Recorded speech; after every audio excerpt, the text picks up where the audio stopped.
Arthur Conan Doyle. La aventura del constructor de Norwood. Desde el punto de vista del experto criminalista, dijo Sherlock Holmes, Londres se ha convertido en una ciudad particularmente aburrida desde la muerte del llorado profesor Moriarty. No creo que encuentre usted muchos ciudadanos honrados que compartan su opinión, respondí yo. Bien, bien, ya sé que no debo ser egoísta, dijo él, sonriendo, mientras apartaba su silla de la mesa del desayuno. Desde luego, la sociedad sale ganando y nadie sale perdiendo, con excepción del pobre especialista sin trabajo que ve desaparecer su oficio. Mientras aquel hombre se mantuvo activo, el periódico de cada mañana ofrecía infinitas posibilidades. Muchas veces se trataba tan solo de una mínima huella, Watson, del indicio más leve, y sin embargo bastaba para que yo supiera que por ahí andaba aquel magnífico y maligno cerebro. Del mismo modo que el más ligero temblor en los bordes de la telaraña nos recuerda la existencia de la repugnante araña que acecha en el centro. Pequeños hurtos, asaltos violentos, agresiones sin objeto aparente. Para quien conociera la clave, todo se podía encajar de un modo coherente. No existía entonces una sola capital en Europa que ofreciera las oportunidades que Londres ofrecía para el estudio científico de las altas esferas del crimen. Pero ahora se encogió de hombros en burlona desaprobación del estado de cosas al que tanto había contribuido él mismo. En la época de la que estoy hablando, hacía varios meses que Holmes había reaparecido y yo, a petición suya, había traspasado mi consultorio y volví a compartir con él los antiguos aposentos de Baker Street. Un joven doctor, apellidado Werner, había adquirido mi pequeño consultorio de Kensington, pagando con asombrosa celeridad el precio más alto que yo me atreví a pedir. Un asunto que no quedó explicado hasta varios años más tarde, cuando descubrí que Werner era pariente lejano de Holmes y que en realidad había sido mi amigo el que aportó el dinero.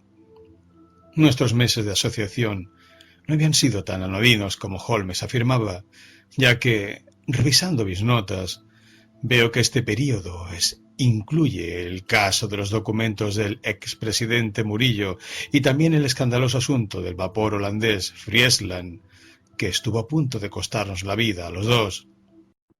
Sin embargo, su carácter frío y orgulloso rechazaba por sistema todo lo que se pareciera al aplauso público y me hizo prometer, en los términos más estrictos, que no diría una sola palabra sobre él, sus métodos o sus éxitos. Una prohibición que, como ya he explicado, no levantó hasta hace muy poco. Tras expresar su excéntrica protesta, Sherlock Holmes se rellanó en su sillón y estaba desplegando el periódico de la mañana con aire despreocupado, cuando a ambos nos sobresaltó un tremendo campanillazo en la puerta, seguido de inmediato por un fuerte repiqueteo, como si alguien estuviera aporreando con los puños la puerta de la calle. Cuando ésta se abrió, oímos una ruidosa carrera a través del vestíbulo y unos pasos que subían a toda prisa las escaleras. Un instante después, irrumpía en nuestra habitación un joven excitadísimo, con los ojos desorbitados, desmelenado y jadeante.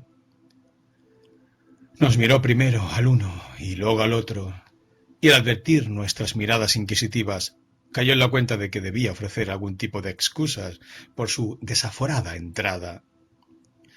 «Lo siento, señor Holmes», exclamó. «Le ruego que no se ofenda.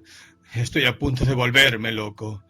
Señor Holmes, soy el desdichado John Hector MacFarlane». Hizo esta presentación como si solo con el nombre bastara para explicar su visita y sus modales, pero por el rostro impasible de mi compañero me di cuenta de que aquello le decía tan poco a él como a mí.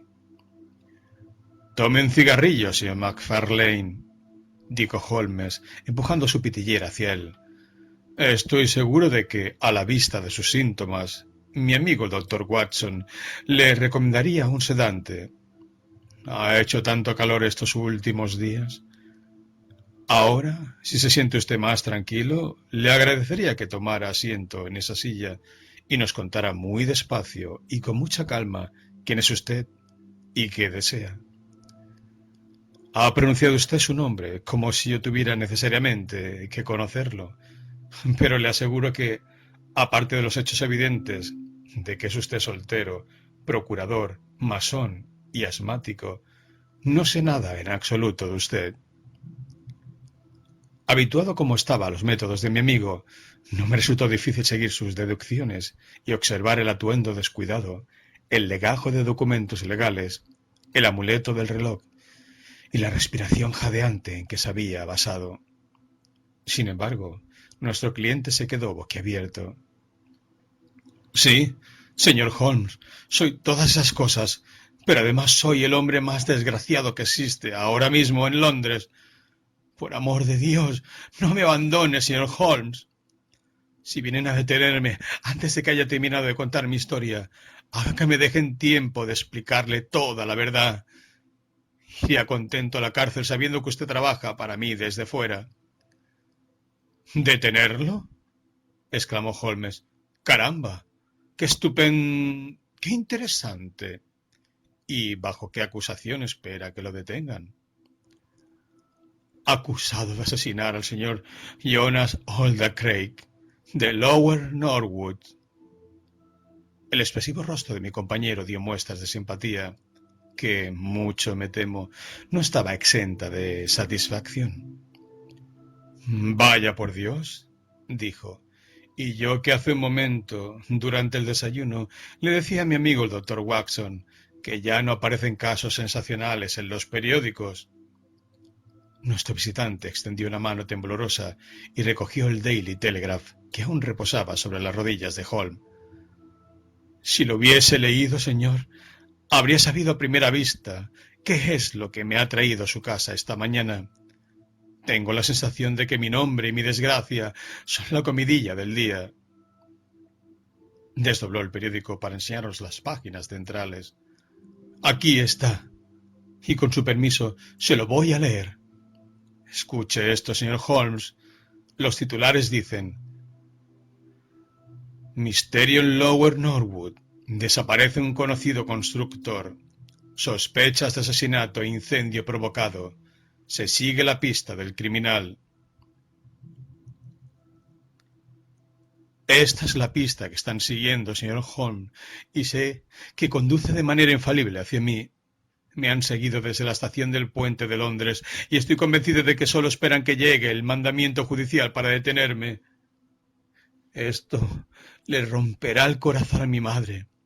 Le romperá el corazón.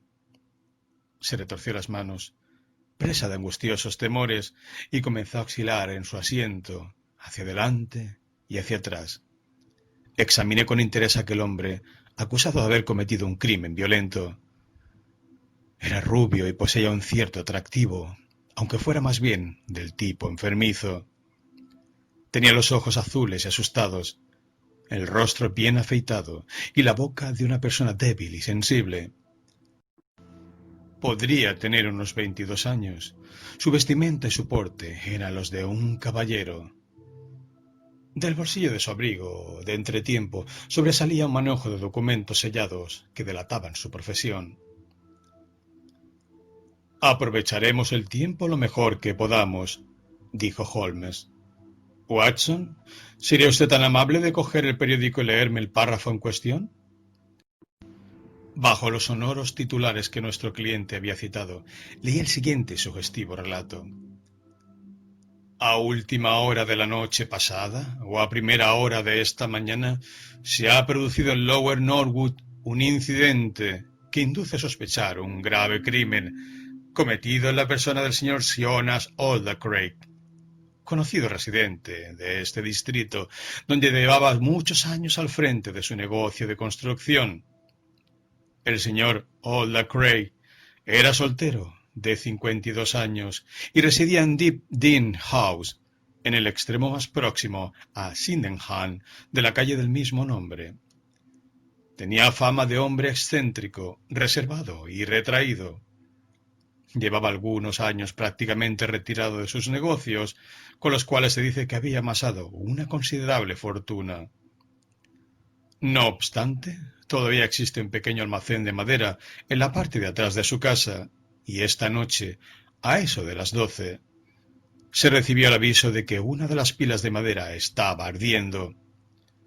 Los bomberos acudieron de inmediato, pero la madera seca ardía de manera incontenible y resultó imposible apagar la conflagración hasta que toda la pila quedó consumida por completo. Hasta aquí, el suceso tenía toda la apariencia de un vulgar accidente, pero nuevos datos parecen apuntar hacia un grave crimen. En un principio, causó extrañeza la ausencia del propietario del establecimiento en el lugar del incendio y se inició una investigación que demostró que había desaparecido de su casa. Al examinar su habitación, se descubrió que no había dormido en ella. La caja fuerte estaba abierta. Había un montón de papeles importantes esparcidos por toda la habitación. Y por último, se encontraron señales de una lucha violenta, pequeñas manchas de sangre en la habitación y un bastón de roble que también presentaba manchas de sangre en el puño. Se ha sabido que aquella noche, a horas bastante avanzadas, el señor Jonas Aldacraig recibió una visita en su dormitorio y se ha identificado el bastón encontrado como perteneciente a un visitante, que es un joven procurador de Londres llamado John Hector MacFarlane, socio más joven del bufete Graham MacFarlane, con sede en el 426 de Gresham Building, E.C. La policía cree disponer de pruebas que indican un móvil muy convincente para el crimen, y no cabe duda de que muy pronto se darán a conocer noticias sensacionales. Última hora. A la hora de entrar en máquinas, ha corrido el rumor de que John Hector MacFarlane ha sido detenido, ya, acusado del asesinato de Mr. Jonas Aldacraig. Al menos se sabe a ciencia cierta que se ha expedido una orden de detención. La investigación en Norwood ha revelado nuevos y siniestros detalles. Además de encontrarse señales de lucha en la habitación del desdichado constructor, se ha sabido ahora que se encontraron abiertas las ventanas del dormitorio, situado en la planta baja, y huellas que parecían indicar que alguien había arrastrado un objeto voluminoso hasta la pila de madera. Por último, se dice que entre las cenizas del incendio se han encontrado restos carbonizados. La policía maneja la hipótesis de que se ha cometido un crimen y supone que la víctima fue muerta a golpes en su propia habitación, tras lo cual el asesino registró sus papeles y luego arrastró el cadáver hasta la pila de madera, incendiándola para borrar todas las huellas de su crimen. El trabajo de investigación policial se ha encomendado en las expertas manos del inspector Lestrade de Scotland Yard, que sigue las pistas con su energía y sagacidad habituales. Sherlock Holmes escuchó este extraordinario relato con los ojos cerrados y las puntas de los dedos juntos. Desde luego, el caso presenta algunos aspectos interesantes, dijo con su acostumbrada languidez. ¿Puedo preguntarle, en primer lugar, señor MacFarlane, cómo es que todavía sigue en libertad, cuando parecen existir pruebas suficientes para justificar su detención? Vivo en Torrington Lodge, Blackheath, con mis padres, pero anoche, como tenía que entrevistarme bastante tarde con el señor Jonas Aldacraig, me quedé en un hotel de Norwood y fui a mi despacho desde allí. No supe nada de este asunto hasta que subí al tren y lo que usted acababa de oír. Me di cuenta al instante del terrible peligro que corría y me apresuré a poner el caso en sus manos. No me cabe duda de que me habrían detenido en mi despacho de la City o en mi casa. Un hombre me ha venido siguiendo desde la estación del puente de Londres y estoy seguro. Cielo santo, ¿qué es eso? Era un campanillazo en la puerta, seguido al instante por fuertes pisadas en la escalera. Al cabo de un momento, nuestro amigo Lestrade apareció en el umbral. Por encima de su hombro pude advertir la presencia de uno o dos policías de uniforme. «¿El señor John Hector MacFarlane?», dijo Lestrade. Nuestro desdichado cliente se puso en pie con el rostro descompuesto. «Queda detenido por el homicidio intencionado del señor Jonas Aldacray, de Lower Norwood». MacFarlane se volvió hacia nosotros con gesto de desesperación y se hundió de nuevo en su asiento, como aplastado por un peso. «Un momento, Lestrade», dijo Holmes. «Media hora más o menos no significa nada para usted». Y el caballero se disponía a darnos una información sobre este caso tan interesante que podía servirnos de ayuda para esclarecerlo. «No creo que resulte nada difícil esclarecerlo», dijo Lestrade, muy serio. «A pesar de todo, y con su permiso, me interesaría mucho oír su explicación». Bueno, señor Holmes, me resulta muy difícil negarle nada, teniendo en cuenta la ayuda que ha prestado al cuerpo en una o dos ocasiones. Scotland Yard está en deuda con usted, dijo Lestrade, pero al mismo tiempo debe permanecer junto al detenido, y me veo obligado a advertirle que todo lo que diga puede utilizarse como prueba en contra suya. No deseo otra cosa, dijo nuestro cliente. Todo lo que les pido es que escuchen y reconocerán la pura verdad. Lestrade consultó su reloj. Le doy media hora, dijo. Antes que nada, debo explicar, dijo MacFarlane, que yo no conocía de nada al señor Jonas Aldacray. Su nombre sí que me era conocido, porque mis padres tuvieron tratos con él durante muchos años, aunque luego se distanciaron. Así pues, me sorprendió muchísimo que ayer se presentara, a eso de las 3 de la tarde, en mi despacho de la City. Pero todavía quedé más asombrado cuando me explicó el objeto de su visita. Llevaba en la mano varias hojas de cuaderno, cubiertas de escritura garabateada. Son estas, que extendió sobre la mesa. «Este es mi testamento», dijo, «y quiero que usted, señor MacFarlane, lo redacte en forma legal. Me sentaré aquí mientras lo hace». Me puse a copiarlo, y pueden ustedes imaginarse mi asombro al descubrir que, con algunas salvedades, me dejaba a mí todas sus propiedades.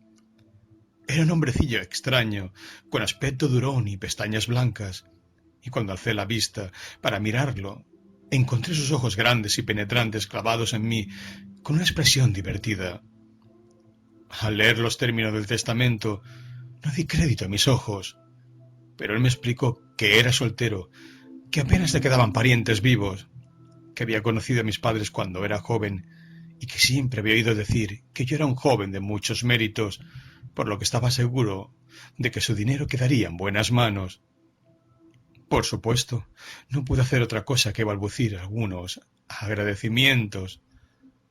El testamento quedó debidamente redactado y firmado, con mi escribiente respaldándolo como testigo. Es este papel azul y estas hojas, como ya he explicado, son el borrador. A continuación, el señor Aldacray me informó de la existencia de una serie de documentos, contratos de arrendamiento, títulos de propiedad, hipotecas, cédulas y esas cosas que era preciso que yo examinase. Dijo que no se sentiría tranquilo hasta que todo el asunto hubiera quedado arreglado, y me rogó que acudiese aquella misma noche a su casa de Norwood, llevando el testamento para dejarlo todo a punto. Recuerde, muchacho, no diga ni una palabra de esto a sus padres hasta que todo quede arreglado. Entonces les daremos una pequeña sorpresa. Insistió mucho en este detalle y me hizo prometérselo solemnemente. Como podrá imaginar, señor Holmes, yo no estaba de humor para negarle nada que me pidiera. Ante semejante benefactor, lo único que yo deseaba era cumplir su voluntad hasta el menor detalle. Así que envié un telegrama a casa diciendo que tenía un trabajo importante y que me resultaba imposible saber a qué hora podría regresar. El señor Aldacray me dijo que le gustaría que yo fuera a cenar con él a las 9, ya que antes de esa hora no se encontraría en casa. pero tuve algunas dificultades para encontrar la casa y eran casi las 9:30 cuando llegué. Lo encontré. Un momento, interrumpió Holmes. ¿Quién abrió la puerta? Una mujer madura. Supongo que su ama de llaves. Y supongo que fue ella la que facilitó su nombre. Exacto, dijo Macfarlane. Continúe, por favor. Macfarlane se jugó el sudor de la frente y prosiguió con su relato. Esta mujer me hizo pasar a un cuarto de estar, donde ya estaba servida una cena ligera. Después de cenar, el señor Aldacray me condujo a su habitación, donde había una pesada caja de caudales. La abrió y sacó de ella un montón de documentos que empezamos a revisar juntos. Serían entre las 11 y las 12 cuando terminamos. Aldacray comentó que no debíamos molestar a la ama de llaves y me hizo salir por la ventana, que había permanecido abierta todo el tiempo. ¿Estaba bajada la persiana?, preguntó Holmes. No estoy seguro, pero creo que solo estaba medio bajada. Sí, recuerdo que la levantó para abrir la ventana de par en par. Yo no encontraba mi bastón, y él me dijo: «No se preocupe, muchacho. A partir de ahora espero que nos veamos con frecuencia, y guardaré su bastón hasta que venga a recogerlo». Allí lo dejé, con la caja abierta y los papeles ordenados en paquetes sobre la mesa. Era tan tarde que no pude volver a Blackheath, así que pasé la noche en el Anerley Arms y no supe nada más hasta que leí la horrible crónica del suceso por la mañana. ¿Hay algo más que quiera usted preguntar, señor Holmes?, dijo Lestrade, cuyas cejas se habían alzado una o dos veces durante la sorprendente narración. No, hasta que haya estado en Blackheath. ¿Querrá usted decir en Norwood?, dijo Lestrade. Ah, sí, seguramente. Eso es lo que quería decir, respondió Holmes con su sonrisa enigmática. Lestrade había aprendido, a lo largo de más experiencias que las que le gustaba reconocer, que aquel cerebro afilado, como una navaja, podía penetrar en lo que a él le resultaba impenetrable. Vi que miraba a mi compañero con expresión de curiosidad. Creo que me gustaría cambiar unas palabras con usted ahora mismo, señor Holmes, dijo. Señor Macfarlane, hay 2 de mis agentes en la puerta y un coche aguardando. El angustiado joven se puso en pie y, dirigiéndonos una última mirada suplicante, salió de la habitación. Los policías lo condujeron al coche, pero Lestrade se quedó con nosotros. Holmes había recogido las hojas que formaban el borrador del testamento y las estaba examinando con el más vivo interés reflejado en su rostro. Este documento tiene su miga, ¿no cree usted, Lestrade?, dijo, pasándole los papeles. El inspector los miró con expresión de desconcierto.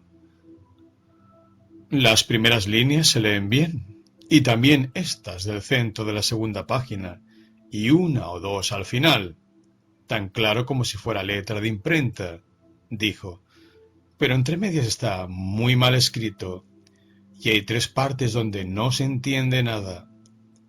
¿Y qué saca de eso?, preguntó Holmes.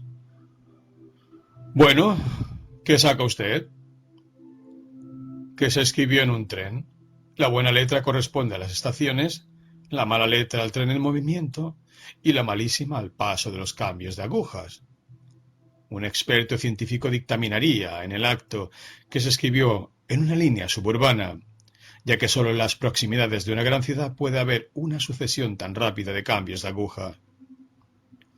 Si suponemos que la redacción del testamento ocupó todo el viaje, entonces se trataba de un tren expreso que solo se detuvo una vez en Norwood y el puente de Londres. Lestrade se echó a reír.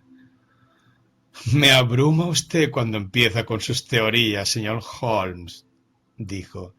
¿Qué relación tiene esto con el caso? Para empezar, corrobora el relato del joven en lo referente a que Jonas Aldacray redactó el testamento durante su viaje de ayer. Es curioso, ¿no le parece? Que alguien redacte un documento tan importante de una forma tan a la ligera. Parece dar a entender que el hombre no pensaba que aquello fuera a tener mucha importancia práctica, como si no pretendiera que el testamento se llevase a efecto. Pues al mismo tiempo estaba redactando su sentencia de muerte, dijo Lestrade. ¿Eso cree usted? ¿Usted no? Bueno, es bastante posible, pero aún no veo claro el caso. ¿Que no lo ve claro? Pues si esto no está claro, no sé qué puede estarlo. Tenemos un joven que se entera de repente de que si cierto anciano fallece, él heredará la fortuna. ¿Qué es lo que hace? No le dice nada a nadie y se las arregla, con cualquier pretexto, para visitar a su cliente esa misma noche. Espera hasta que se haya acostado la única otra persona de la casa y entonces, en la soledad de la habitación, asesina al viejo, quema el cadáver en la pila de madera y se marcha a dormir a un hotel cercano. Las manchas de sangre encontradas en la habitación y en el bastón son muy ligeras. Es probable que creyera que el crimen no había derramado sangre y confiara en que si el cuerpo quedaba consumido desaparecerían todas las huellas del método empleado, huellas que por una u otra razón lo señalarían a él. ¿No resulta evidente todo esto? Mi buen Lestrade, para mi gusto es un pelín demasiado evidente, dijo Holmes. La imaginación no figura entre sus grandes cualidades, pero si pudiera por un momento ponerse en el lugar de este joven, ¿habría usted escogido para cometer el crimen precisamente la primera noche después de redactar el testamento? ¿No le habría parecido peligroso establecer una relación tan próxima entre los dos hechos? Y lo que es más, ¿habría usted elegido una ocasión en la que se sabía que estaba usted en la casa, ya que un sirviente le ha abierto la puerta? Y por último, ¿se tomaría usted tantas molestias para hacer desaparecer el cuerpo, dejando al mismo tiempo su bastón para que todos supieran que es usted el asesino? Confiese, Lestrade, todo eso es muy improbable. En cuanto al bastón, señor Holmes, usted sabe tan bien como yo que los criminales a veces se ofuscan y hacen cosas que un hombre sereno no haría. Probablemente le dio miedo entrar otra vez en la habitación. A ver si puede presentarme otra teoría que encaje con los hechos. Podría presentarle media docena con toda facilidad, respondió Holmes. Aquí tiene, por ejemplo, una muy posible e incluso probable. Se la ofrezco gratis, como regalo. Un vagabundo que pasa por allí los ve a través de la ventana, que solo tiene la persiana medio bajada. El abogado se marcha. El vagabundo entra. Coge un bastón que encuentra por ahí, mata a Aldacray y se larga después de quemar al cadáver. ¿Para qué iba el vagabundo a quemar el cadáver? ¿Y para qué iba a quemarlo Macfarlane? Para hacer desaparecer alguna prueba. Puede que el vagabundo quisiera ocultar el hecho mismo de que se había cometido un asesinato. ¿Y cómo es que el vagabundo no se llevó nada? Porque se trataba de documentos no negociables. Lestrade sacudió la cabeza, aunque me pareció que ya no sentía la misma seguridad absoluta que antes. Bien, señor Holmes, puede usted buscar a su vagabundo, y mientras lo busca nosotros nos quedaremos con nuestro hombre. El futuro dirá quién tiene razón, pero fíjese tan solo en esto, señor Holmes. Hasta donde sabemos, no falta ninguno de los papeles, y el detenido es la única persona del mundo que no tiene ningún motivo para llevárselos, ya que, como heredero legal, pasarían en su poder de todas formas. Mi amigo pareció impresionado por este comentario. No pretendo negar que, en algunos aspectos, las pruebas inclinan hacia su teoría, dijo. Lo único que quiero hacer ver es que existen otras teorías posibles. Como usted ha dicho, el futuro decidirá. Buenos días. Creo poder asegurar que en el transcurso de la jornada me dejaré caer por Norwood para ver cómo le va. Cuando el policía se hubo marchado, mi amigo se puso en pie y comenzó sus preparativos para la jornada de trabajo, con el aire animado de quien tiene por delante una tarea que le encanta.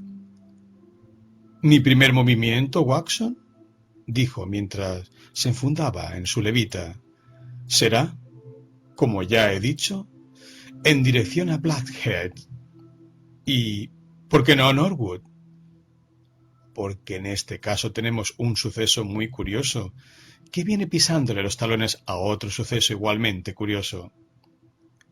La policía está cometiendo el error de concentrar su atención en el segundo, porque da la casualidad de que es el único verdaderamente criminal. Pero para mí resulta evidente que la única manera lógica de abordar el caso es comenzando por arrojar alguna luz sobre el primer suceso, ese extraño testamento redactado tan aprisa y con un heredero tan inesperado. Eso podría contribuir a aclarar lo que sucedió después. No, querido amigo, no creo que pueda usted ayudar. No se vislumbra ningún peligro. De lo contrario, ni se me ocurriría dar un paso sin usted. Confío en que, cuando nos veamos esta tarde, pueda comunicarle que he conseguido hacer algo en favor de este desdichado joven que ha venido a ponerse bajo mi protección. Era ya tarde cuando regresó mi amigo, y se notaba a primera vista, por su expresión preocupada y ansiosa, que las grandes esperanzas con que había salido de casa no se habían cumplido. Se pasó una hora sacándole sonidos al violín, en un intento de apaciguar sus excitados ánimos. Por último, dejó a un lado el instrumento y me soltó un relato detallado de sus desventuras. Todo va mal, Watson. No podría ir peor. Mantuve el tipo ante el Strait, pero por mi alma que parece que, por una vez, el tipo anda por buen camino y nosotros por el malo. Todos mis instintos apuntan en una dirección y todos los hechos en la otra, y mucho me temo que los jurados británicos aún no han alcanzado el nivel de inteligencia necesario para que den preferencia a mis teorías sobre los hechos del Strait. ¿Ha estado usted en Blackhead? Sí, Watson. Estuve allí y no tardé en averiguar que el difunto y llorado Old Craig era un pájaro de mucho cuidado. El padre había salido a ver a su hijo. La madre estaba en casa, una mujercita tierna, de ojos azules, que temblaba de miedo e indignación. Naturalmente, se negaba a admitir la mera posibilidad de que su hijo fuera culpable, pero tampoco manifestó ni sorpresa ni pena por la suerte de Old Craig. Por el contrario, habló de él con tal rabia que sin darse cuenta estaba reforzando considerablemente la hipótesis de la policía, ya que si su hijo la hubiera oído hablar del muerto en semejantes términos, no cabe duda de que se habría sentido predispuesto al odio y a la violencia. Más que un ser humano, era un mono astuto y maligno, dijo, y siempre lo fue, desde que era joven. ¿Lo conoció usted entonces? Pregunté yo. Sí, lo conocí muy bien. En realidad, fue pretendiente mío. Gracias a Dios que tuve el buen sentido de dejarlo y casarme con un hombre mejor, aunque fuera más pobre. Estábamos prometidos, señor Holmes, pero entonces me contaron una historia espantosa sobre él, que había soltado un gato dentro de una pajarera, y aquella crueldad tan brutal me horrorizó tanto que no quise saber nada más de él. Se puso a rebuscar en un escritorio y por fin sacó una fotografía de una mujer toda cortada y apuñalada con un cuchillo. Esta fotografía es mía, dijo. Él me la envió en este estado, junto con una maldición, la mañana de mi boda. Bueno, dije yo, al menos parece que al final la perdonó, puesto que le dejó a su hijo todo lo que poseía. Ni mi hijo ni yo queremos nada de Jonas Craig, ni vivo ni muerto, exclamó ella con mucha dignidad. Hay un Dios en los cielos, señor Holmes, y ese mismo Dios que ha castigado a ese malvado demostrará a su debido tiempo que las manos de mi hijo no se han manchado con su sangre. Procuré seguir una o dos pistas, pero no encontré nada a favor de nuestra hipótesis. Hice varios detalles en contra. Por último me rendí y me dirigí a Norwood. La casa en cuestión, Deep Dean House, es una residencia grande y moderna, de ladrillo descubierto, con terrenos propios y un césped delante, en el que hay plantados varios grupos de laureles.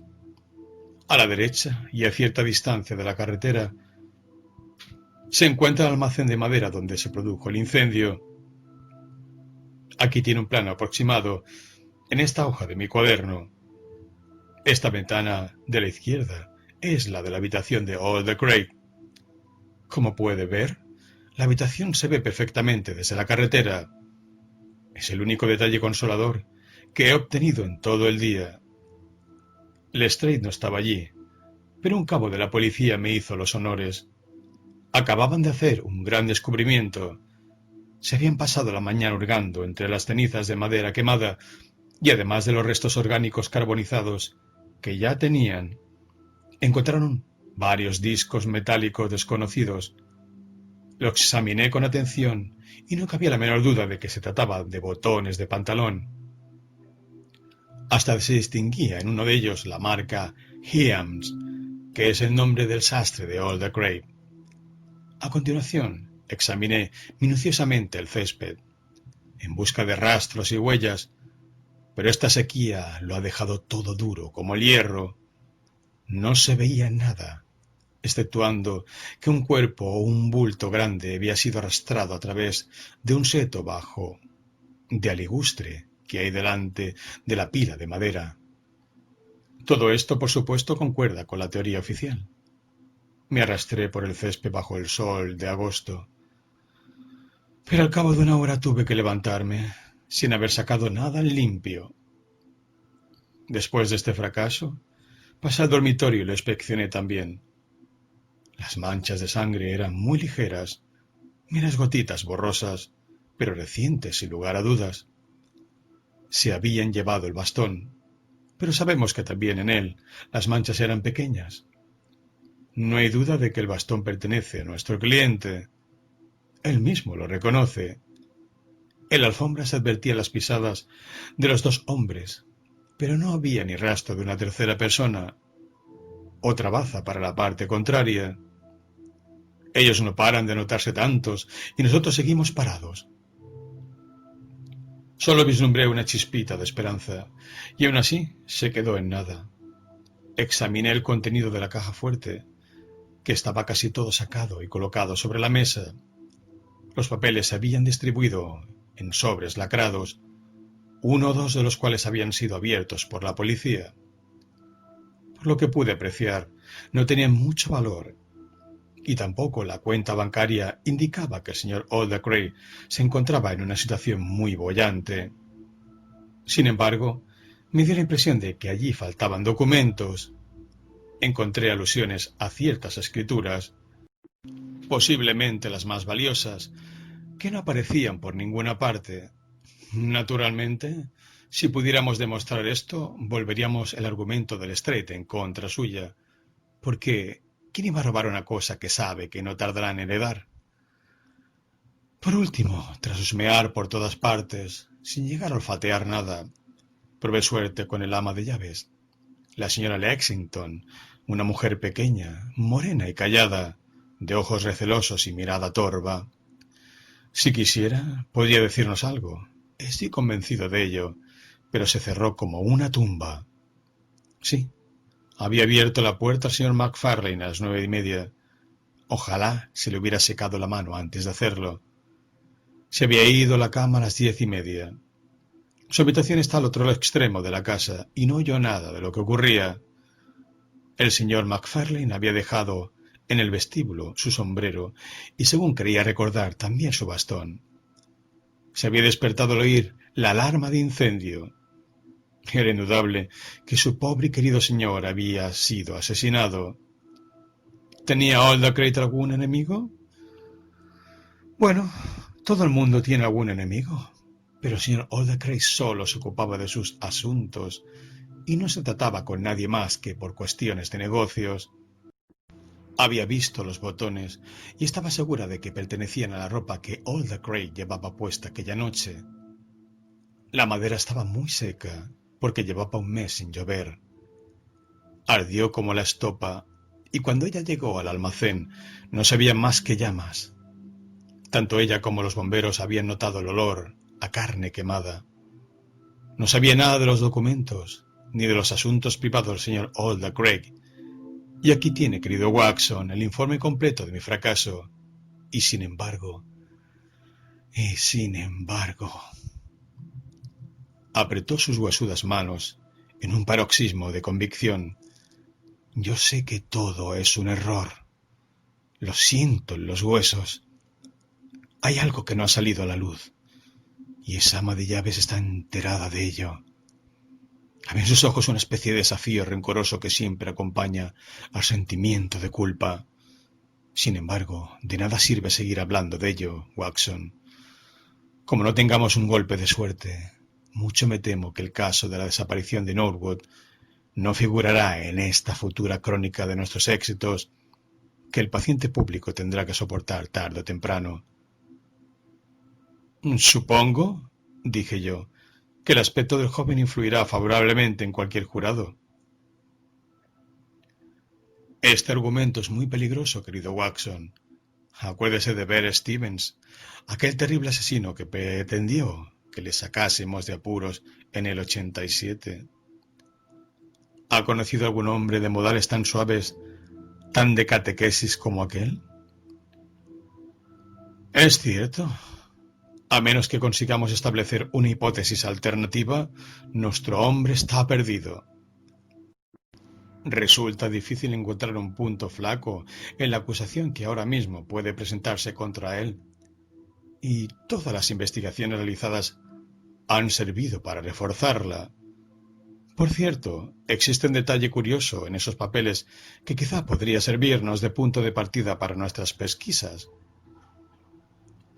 Al examinar la cuenta bancaria, descubrí que el saldo tan bajo que presenta se debe principalmente a una serie de cheques por cantidades importantes que se han librado durante el último año a favor de un tal Cornelius. Confieso que me gustaría mucho saber quién puede ser este señor Cornelius, al que un constructor retirado transfiere sumas tan elevadas. ¿Es posible que tenga algo que ver en el asunto? Podría tratarse de un agente de bolsa, pero no hemos encontrado ningún título que corresponda a dichos pagos. Mucho me temo, querido camarada, que nuestro caso tenga un final poco glorioso, con Lestrade ahorcando a nuestro cliente, lo cual, sin duda, constituirá un triunfo para Scotland Yard.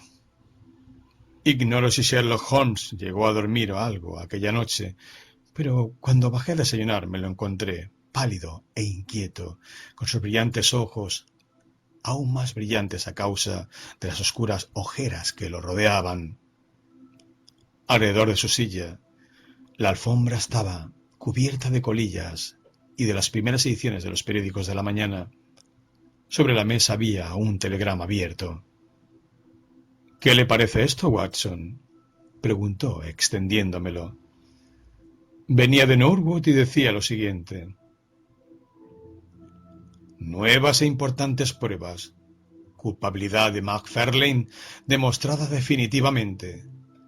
Aconsejo abandone caso. Lestrade. Parece que va en serio, dije. Es el cacareo de victoria de Lestrade, respondió Holmes con una sonrisa amarga. Sin embargo, sería prematuro abandonar el caso. Al fin y al cabo, las pruebas nuevas e importantes son un arma de doble filo, y bien pudiera ser que cortaran en dirección muy diferente a la que Lestrade imagina. Tómese el desayuno, Watson, e iremos juntos a ver qué podemos hacer. Me parece que hoy voy a necesitar su compañía y su apoyo moral. Mi amigo no había desayunado, porque una de sus manías era la de no tomar alimento alguno en los momentos de más tensión, y alguna vez lo he visto confiar en su resistencia de hierro hasta caer desmayado por pura inanición. En estos momentos no puedo malgastar energías y fuerza nerviosa en una digestión, suele decir en respuesta a mis recriminaciones médicas. Así pues, no me sorprendió que aquella mañana dejara el desayuno sin tocar y saliera conmigo hacia Norwood. Todavía había un montón de mirones morbosos en torno a Dean House, que era una típica residencia suburbana, tal como yo me la había imaginado. Lestrade salió a recibirnos, nada más cruzar la puerta, con la victoria reflejada en el rostro y los modales agresivos de un triunfador. ¿Y bien, señor Holmes? ¿Ha demostrado ya lo equivocados que estamos? ¿Encontró ya a su vagabundo? Exclamó. Todavía no he llegado a ninguna conclusión, respondió mi compañero. Pero nosotros ya llegamos a la nuestra ayer, y ahora se ha demostrado que era la acertada. Tendrá que reconocer que esta vez le hemos sacado un poco de delantera, señor Holmes. Desde luego da usted la impresión de que ha ocurrido algo extraordinario, dijo Holmes. Lestrade se echó a reír ruidosamente. No le gusta que le venzan como a cualquiera, dijo. Pero uno no puede esperar salirse siempre con la suya. ¿No cree, doctor Watson? Pasen por aquí, por favor, caballeros, y creo que podré convencerles de una vez por todas de que fue John Macfarlane quien cometió este crimen. Nos guió a través de un pasillo que desembocaba en un oscuro vestíbulo. Por allí debió venir el joven Macfarlane a recoger su sombrero después de cometer el crimen, dijo. Y ahora fíjese en esto. Con un gesto dramático encendió una cerilla e iluminó con su llama una mancha de sangre en la pared encalada. Era la huella inconfundible de un dedo pulgar. Examínela con su lupa, señor Holmes. Sí, eso hago. ¿Estará usted al corriente de que no existen dos huellas dactilares iguales? Algo de eso he oído decir. Muy bien, pues entonces haga el favor de comparar esta huella con esta impresión en cera del pulgar derecho del joven Macfarlane, tomada por orden mía esta mañana. Colocó la impresión en cera junto a la mancha de sangre, y no hacía falta ninguna lupa para darse cuenta de que las dos marcas estaban hechas, sin lugar a dudas, por el mismo pulgar. Tuve la seguridad de que nuestro desdichado cliente estaba perdido. Esto es definitivo, dijo Lestrade. Sí, es definitivo, repetí yo, casi sin darme cuenta. Es definitivo, dijo Holmes. Creí percibir algo raro en su tono y me volví para mirarlo. En su rostro se había producido un cambio extraordinario. Estaba temblando de regocijo contenido. Sus ojos brillaban como estrellas. Me pareció que hacía esfuerzos desesperados por contener un ataque convulsivo de risa. ¡Caramba, caramba! Exclamó por fin. Vaya, vaya. ¿Quién lo iba a pensar? Qué engañosas pueden ser las apariencias. Ya lo creo. Un joven de aspecto tan agradable. Debe servirnos de lección para que no nos fiemos de nuestras impresiones. ¿No cree Lestrade? Pues sí, hay gente que tiende a creerse infalible, señor Holmes, dijo Lestrade. Su insolencia resultaba insufrible, pero no podíamos darnos por ofendidos. Qué cosa más providencial que el joven fuera a apretar el pulgar derecho contra la pared al coger su sombrero de la percha. Una acción tan natural si nos ponemos a pensar en ello. Holmes estaba tranquilo por fuera, pero todo su cuerpo se estremecía de emoción reprimida mientras hablaba. Por cierto, Lestrade, ¿quién hizo este sensacional descubrimiento? El ama de llaves, la señora Lexington, fue quien se lo hizo notar a la policía que hacía la guardia de noche. ¿Dónde estaba el policía de noche? Se quedó de guardia en el dormitorio donde se cometió el crimen, para que nadie tocase nada. ¿Y cómo es que la policía no vio esta huella ayer? Bueno, no teníamos ningún motivo especial para examinar con detalle el vestíbulo. Además, no está en un lugar muy visible, como puede apreciar. No, no, claro que no. Supongo que no hay ninguna duda de que la huella estaba aquí ayer. Lestrade miró a Holmes como si pensara que éste se había vuelto loco. Confieso que yo mismo estaba sorprendido, tanto de su comportamiento jocoso como de aquel extravagante comentario. A lo mejor piensa usted que Macfarlane salió de su celda en el silencio de la noche con objeto de reforzar la evidencia en su contra, dijo Lestrade. Emplazo a cualquier especialista del mundo a que diga si esta es o no la huella de su pulgar. ¿Es la huella de su pulgar? Sin lugar a discusión. Bien, pues con eso me basta, dijo Lestrade. Soy un hombre práctico, señor Holmes, y cuando reúno mis pruebas saco mis conclusiones. Si tienes algo que decir, me encontrará en el cuarto de estar, redactando mi informe. Holmes había recuperado su ecuanimidad, aunque todavía me parecía detectar en su expresión destellos de regocijo. Vaya por Dios, qué mal se ponen las cosas, ¿no cree, Watson? Dijo. Y sin embargo existen algunos detalles que parecen ofrecer alguna esperanza a nuestro cliente. Me alegra mucho saberlo, dije yo, de todo corazón. Me temía ya que todo había terminado para él. Pues yo no diría tanto, querido Watson. Lo cierto es que existe un fallo verdaderamente grave en esta evidencia a la que nuestro amigo atribuye tanta importancia. ¿De verdad, Holmes? ¿Y cuál es? Tan solo esto, que me consta que esa huella no estaba ahí cuando yo examiné esta pared ayer. Y ahora, Watson, salgamos a dar un paseíto al sol. Con la mente confusa, pero sintiendo renacer en el corazón una llama de esperanza, acompañé a mi amigo en su paseo por el jardín. Holmes examinó una a una y con gran interés todas las fachadas de la casa. A continuación, entró en ella e inspeccionó todo el edificio, desde el sótano a los áticos. La mayoría de las habitaciones estaban desamuebladas, pero aún así Holmes las examinó minuciosamente. Por último, en el pasillo del piso superior, al que daban 3 habitaciones deshabitadas, volvió a acometerle el espasmo de risa. Desde luego, esta casa tiene aspectos muy curiosos, Watson, dijo. Creo que va siendo hora de que pongamos al corriente a nuestro amigo Lestrade. Él ha pasado un buen rato a costa nuestra, y puede que nosotros lo pasemos a costa suya, si mi interpretación del problema resulta ser correcta. Sí, sí. Creo que ya sé cómo tenemos que hacerlo.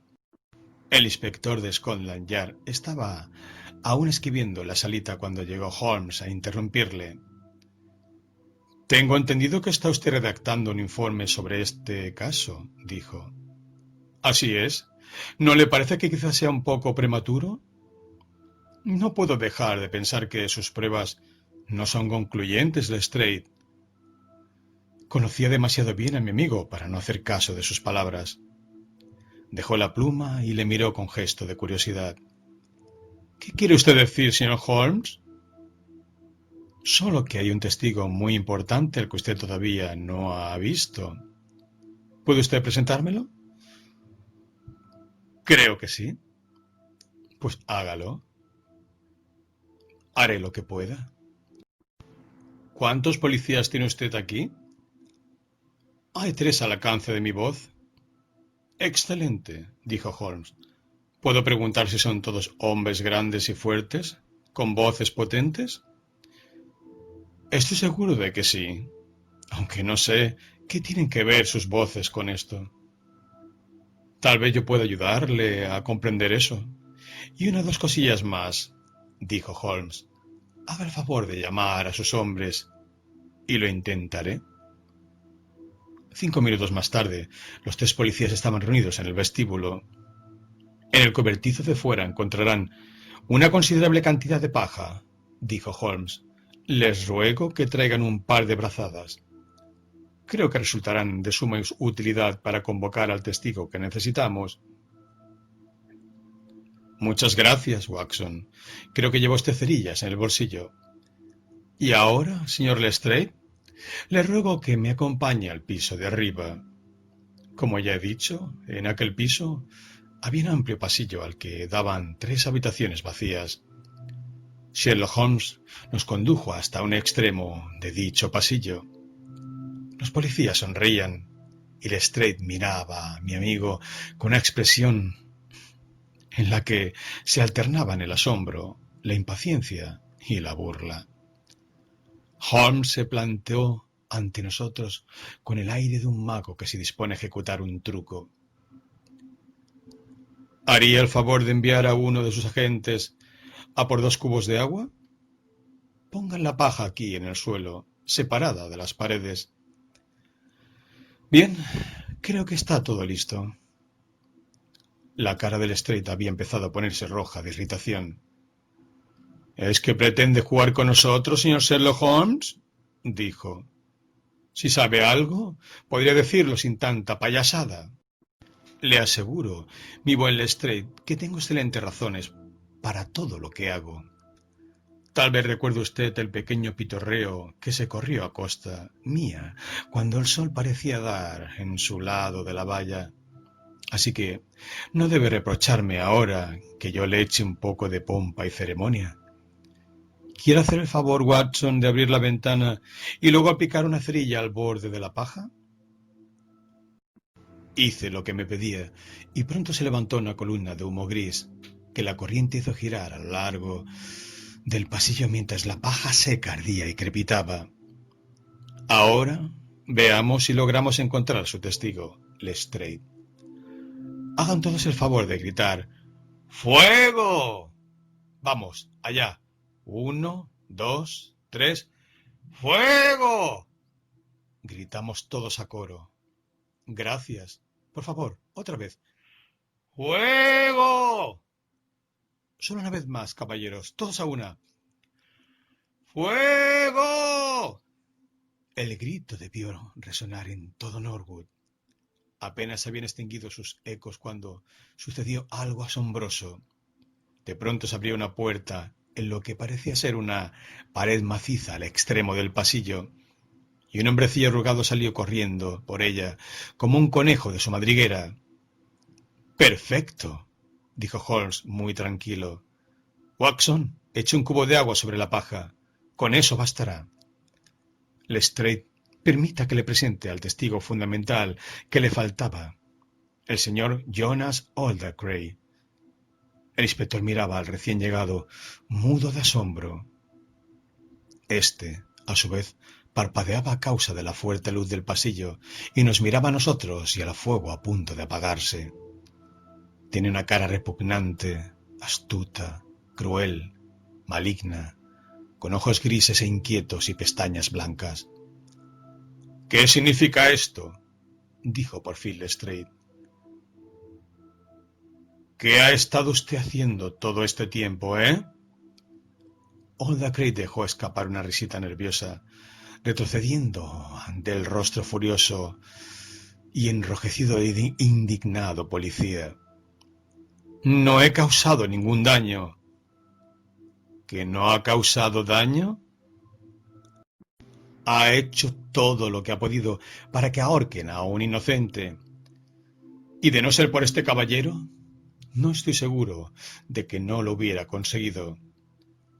La miserable criatura se puso a gimotear. «Se lo aseguro, señor, no era más que una broma». «¿Con que una broma, eh?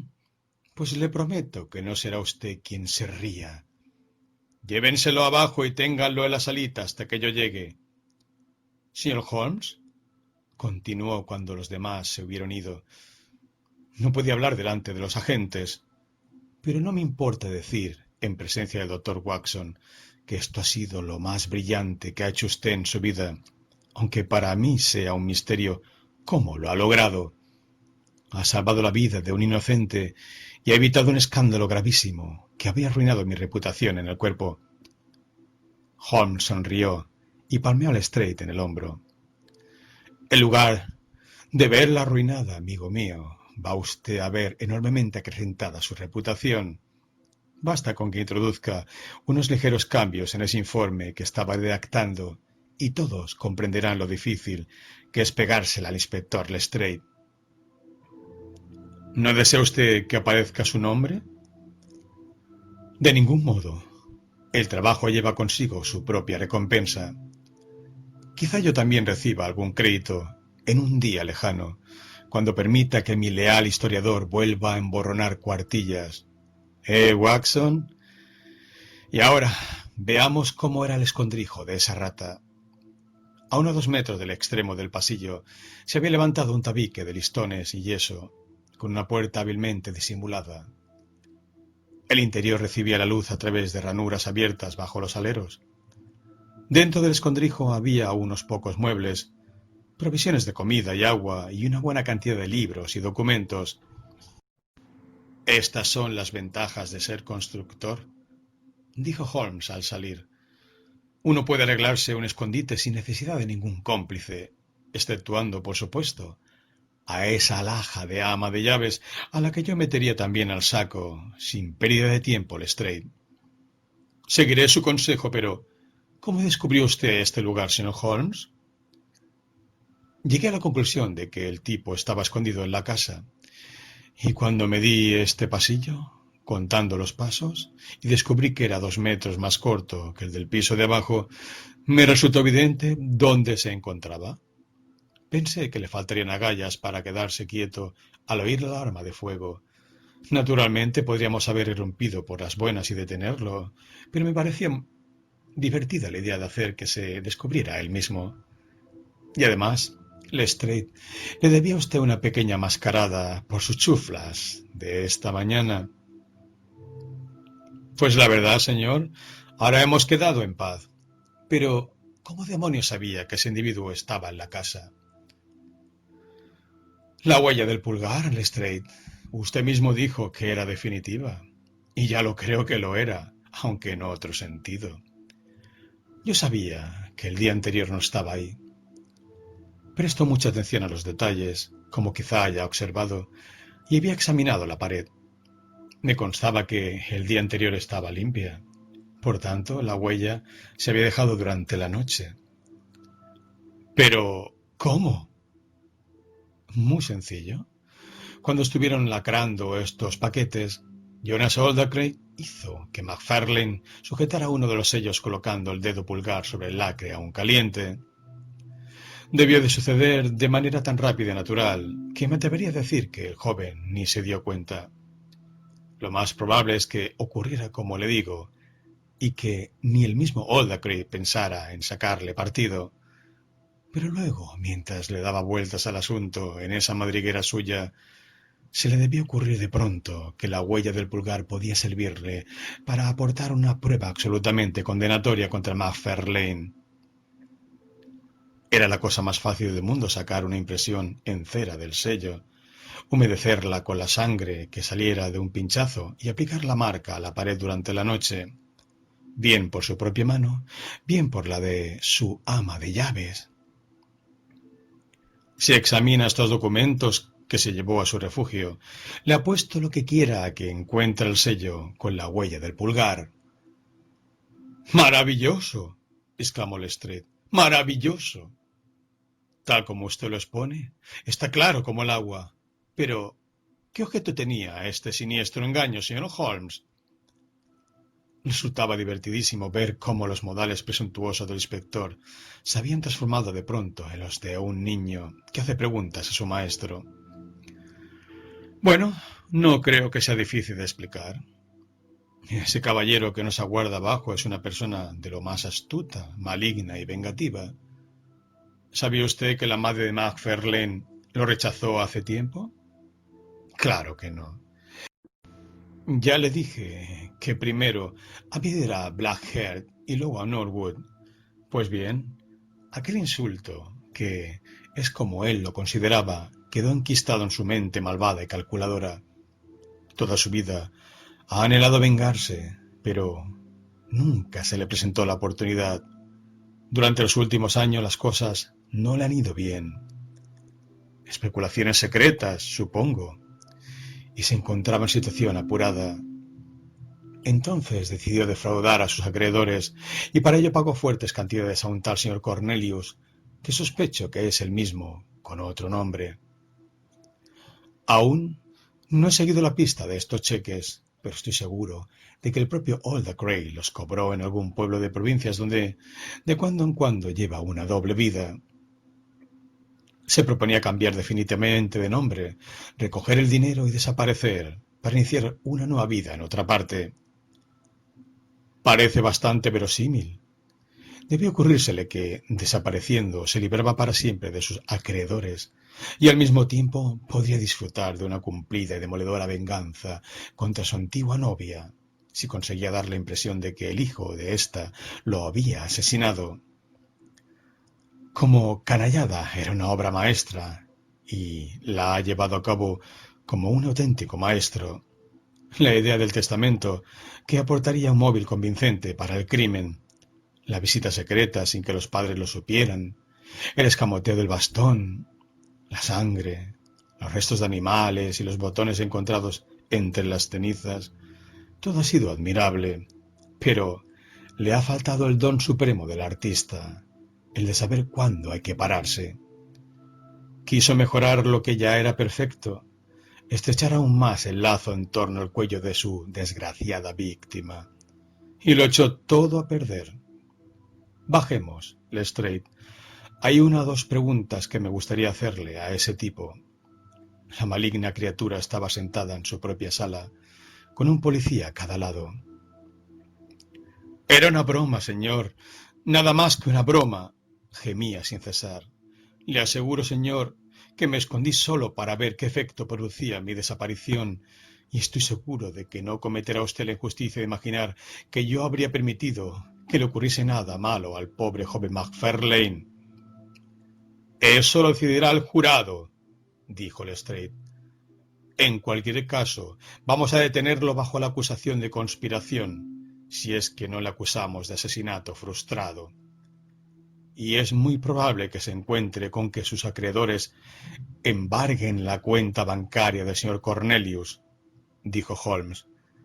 El hombrecillo dio un respingo y clavó sus malignos ojos en mi amigo.